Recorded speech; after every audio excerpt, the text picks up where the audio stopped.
আসসালামু আলাইকুম। আমি একটা কথা বলি যে অতীতে মানুষের জীবনে নানান ধরনের সমস্যা থাকে, ঠিক আছে?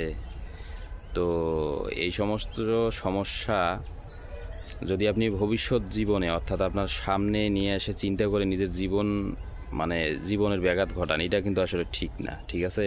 এটা আপনি ছেলেই হন আর মেয়েই হন। তো আমি মনে করি ওই সমস্ত চিন্তা বাদ দিয়ে সামনে কিভাবে ভালো চলা যায় এটাই চেষ্টা করা সবচেয়ে বুদ্ধিমানের কাজ। আর জীবনে মানুষের সমস্যা থাকেই, এই সমস্যা মানে সব সমস্যা সমাধান করে জীবন আগায় নেওয়া লাগে, এটাই হচ্ছে কথা। আর কিছু কিছু মানুষ আছে, আশেপাশের মানুষ, এরা কি করে যে মানে মানুষের ভালো দিকের চেয়ে মন্দ দিকটা নিয়ে আলাপ আলোচনা বেশি। মানে তাদের তো খাওয়া দাওয়া কাজ কাম নাই, ঠিক আছে? এই সময় কে কী করলো না করলো এই সমস্ত বিষয়, আর কেউ বর্তমান যুগে কেউ কেউ কিন্তু কারো ভালো চায় না, আমি মনে করি কেউ ভালো চায়ই না, ঠিক আছে? তো যেটাই হোক, তো ওই সমস্ত অতীত নিয়ে চিন্তা করার কোনো দরকার নাই। তো সামনে কিভাবে ভালোভাবে থাকা যায়, ভালোভাবে চলা যায়, এটাই চেষ্টা করা আসলে উচিত। আর